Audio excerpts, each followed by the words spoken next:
Hey Trakkies, welcome back to another video. Please remember to smash that subscribe button, hit the like button as well. That's how the video gets to the YouTube algorithm. Share the video if you care. I hope y'all care, so share.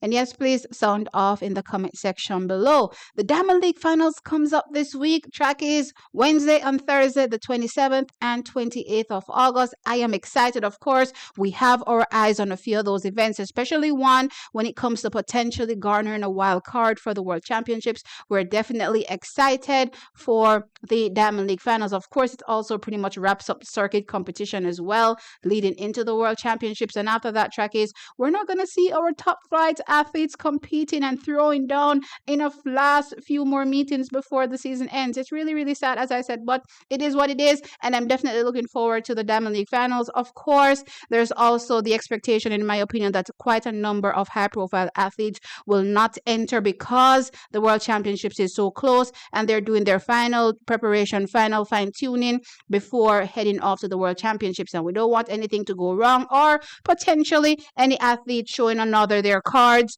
before the actual World Championships finals. That being said, Trakkies, as I said earlier on in the video, we're looking out for one of those events, the women's 100 meters. We have a possibility of walking away with the wild card in the women's 100 meters, making sure that or ensuring that Jamaica has 4 representatives in the women's 100 meters, though we do not have the defending champion. The defending champion is Shakira Richardson from America, so they get 4 shots. However, if we're able to get that Diamond League wild card, then absolutely, Trakkies, then yeah, guess what? We can get in with 4 as well. However, it has been announced, Trakkies. It has been announced. And I have to say, I find this quite interesting. Melissa Jefferson Wooden turns her head in, and guess who peeps out? The Olympic champion Julien Alfred has been announced for the Wonder Diamond League final in Zurich for the women's 100 meters. So yes, putting a spoke in her wheels, you would say. She definitely is turning up. She's the second fastest athlete so far this season with a 10.75 seconds. So yes, she will be vying for the Diamond League crown and also potentially defending her Diamond League crown for this women's 100 meters. So she'll be here. She's lining up. She's like, to hell with Jamaica. I gotta get that shmoney. So she's out here, Trakkies, ready to compete in the women's 100 meters. Not mad at her at all. Of course, that's her absolute right to compete at whichever competitions she definitely chooses to.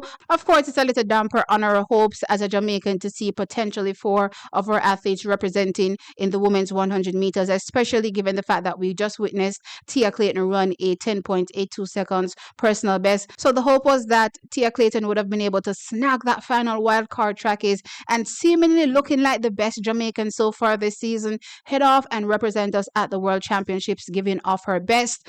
But Trakkies, of course, as I said, there is now a spoke in our wheel, and that spoke, as I said, is the Olympic champion Julien Alfred, and the only athlete that has defeated her so far this season is Melissa Jefferson Wooden. She'll not be at the Diamond League finals. However, so far though, competing, no other athlete has been able to defeat Julien Alfred over that 100 meters. And just to be clear, Julien Alfred and also Melissa Jefferson Wooden, each time they compete, they have been literally gapping the field. It has not been close. Now, as I said, we have Tia Clayton. Tia Clayton is fresh off a new personal best, 10.82 seconds, lining up against a Julien Alfred, 10.75 seconds so far this season. I have to say, Trakkies, right off the bat, that Tia Clayton is going to have to run her absolute best if she wants that wild card. She's going to have to run 10-7 mids, I believe, right, to potentially challenge Julien Alfred for that wild card. The question is, will she be able to go 10-7 mid? And the other question is Julien Alfred ready to go 10-6? Those are the big questions, and yeah, it's left to be seen, and we eagerly anticipate that women's 100 meters, because if it's a case where Julien Alfred gets down into 10-6, unfortunately, I do not believe that Tia Clayton will be able to challenge, especially in this particular race that's up and coming. However, if she runs 10-7 mid and Tia is able to better her personal best from 10-8 to get into 10-7s and also run 10-7s mid, then we can have a race. We might have a race on on our hands, and I'm absolutely here for it. Hey, this is what competition is. The competition is exciting, and this women's 100 meters is going to be absolutely exciting because guess what? There's a lot on the line. Not so much for Julian Alfred, of course, but for our very own Tia Clayton. There's a lot on the line. And yeah, we're excited to see, as I said, the results. So, trackies, let me know your thoughts in the comment section below. Interesting times ahead. Julian Alfred is now peeping her head out. That Melissa Jefferson Wooden is gone back into the lab, I suppose, to get prepared for the World Championships. Do you find the timing quite interesting? I do. I certainly do, trackies. And I know my St. Lucian Massive is going to go. It is strategic. And that's fine. Y'all can say whatever you want to say, and I can also have my opinion. And that's fine. All right, so trackies, let me know your thoughts in the comment section below. Like the video, of course, and subscribe to the channel. I'll catch you in the next one. Bye.